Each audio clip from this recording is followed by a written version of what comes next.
Good morning guys. So ngayon share ko lang kung paano magpalit ng air cabin filter para sa mga unit na Chevrolet Captiva or Holden Captiva tulad nito. So ang air cabin filter niya ay nandito sa may glove box. Ito sa pinakaloob. Ngayon ang gagawin nyo, meron ditong tatlong screw sa ibabaw. Tapos meron din sa ilalim. Pakita natin. Pakita. Ito siya. Isa. Dalawa. Tatlo. Bali, tatanggalin nyo lang. Natin.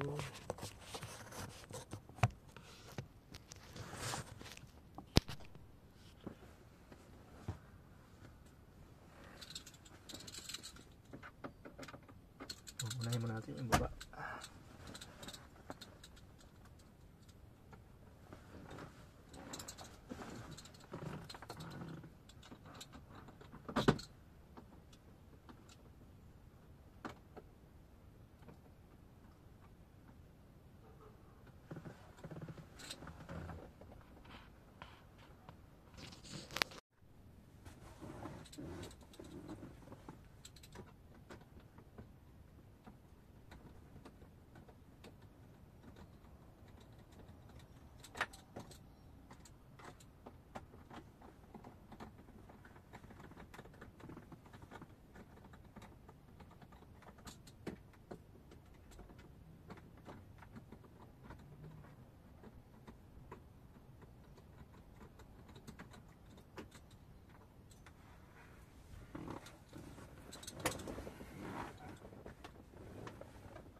So ayan, natanggalan natin yung screw. Gamit kayo ng ganito para masungkit nyo yung stick cover nya.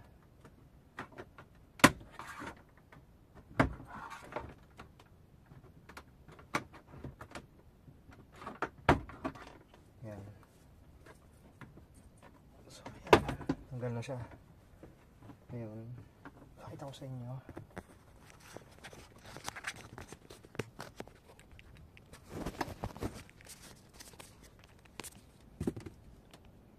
Meron siyang wire dyan. Kailangan tanggalin nyo yan. Saka isa doon. Bago nyo bunutin yung assembly ng glove box.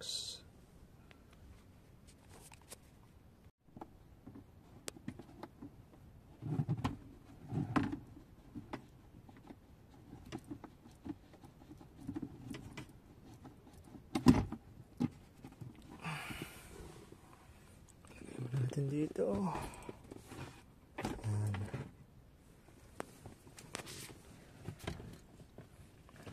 Tapos dito sa loob, itong screw na to tatanggalin nyo. Nandyan yung filter natin. Ngayon natin makikita kung gaano kadumi, kasi yung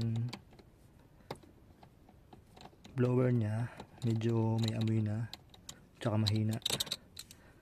Kaya try kong buksan kung anong nangyari sa filter natin. Tanggalin nyo lang yan. Isa lang naman yung screw. Yan. Bunutin nyo lang. Pa-slide. Okay na. So ayan. Ayan yung filter natin.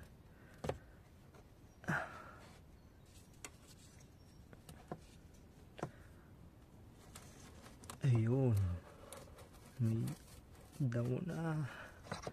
May mga dahon. Dumi. Kaya pala mabaho. So ayan. Yan ang ating cabin filter. Ito yung ating blower, nasa loob.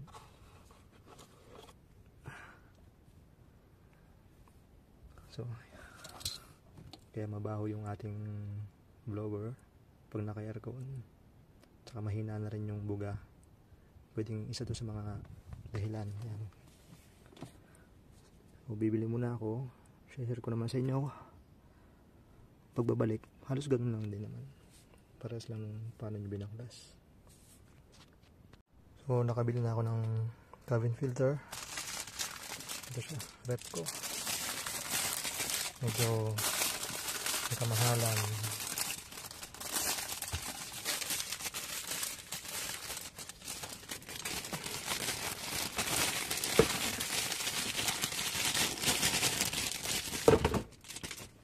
Sa pagkakabit ng cabin filter, meron tayong orientation. So ayan, makikita nyo yung arrow, dyan yung airflow. So ayun yung nasa baba. Tapos itong mga pinaka lock nya dito sa harap, kasi yung kabila wala yan. Sa pagkakabit natin, pasok lang doon sa dati. Ayan. Ayan.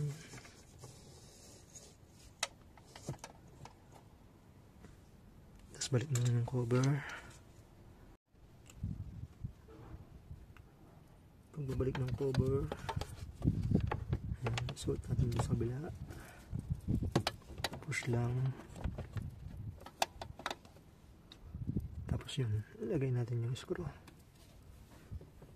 dito.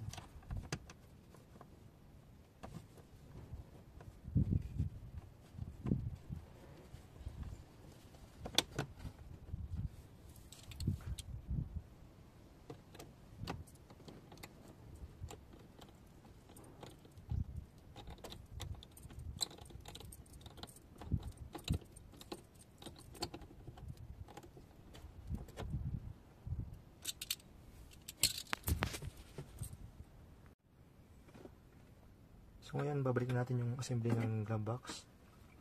Huwag niyong kakalimutan tong mga sakit para sa ilaw, tsaka dito sa switch ng glove box.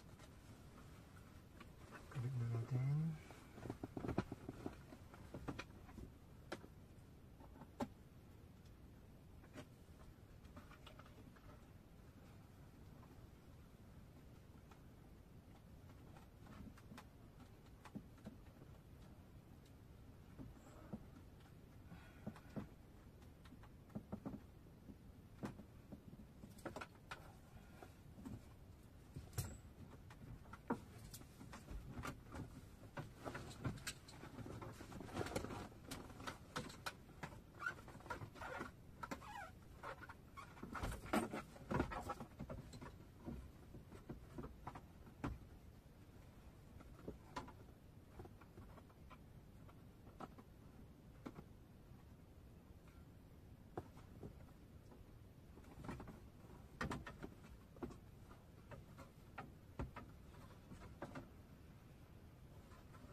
So, ayan, umilaw na.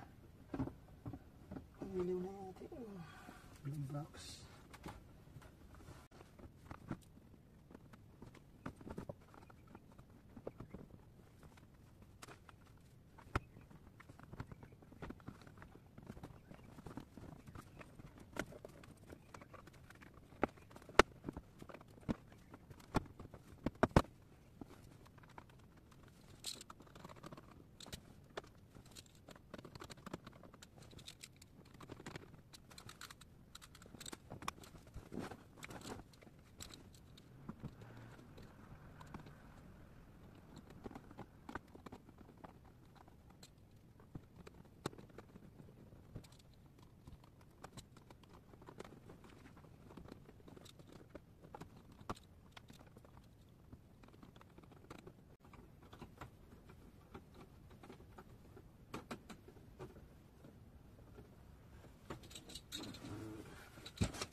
Okay na.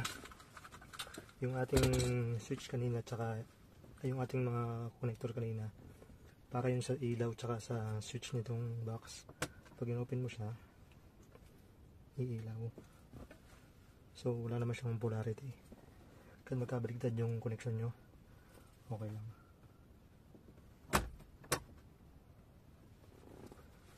Nakikabit ko na yung cabin filter.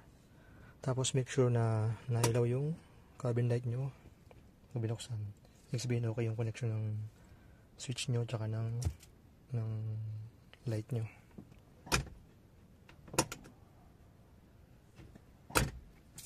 So yun lang. Testingin ko ng aircon kung okay na ang blower at kung malamig na. So okay na. Malakas na yung hangin niya. Malamig na din yung aircon. 19 pa lang yan. Ngayon sagad natin ng 18 or low.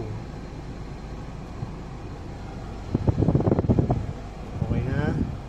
Sagad din natin yung fan. Malakas ng hangin. Dati hindi ganyan yan. Halos wala ng hangin. Kasi nga barado yung filter. So ngayon okay na. Malamig na yung aircon. Malakas na yung hangin. Okay na. So ganun lang yung pagpapalit ng cabin filter.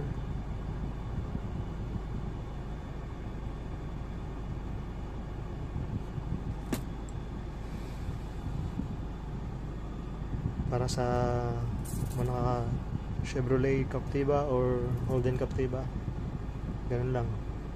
So thank you.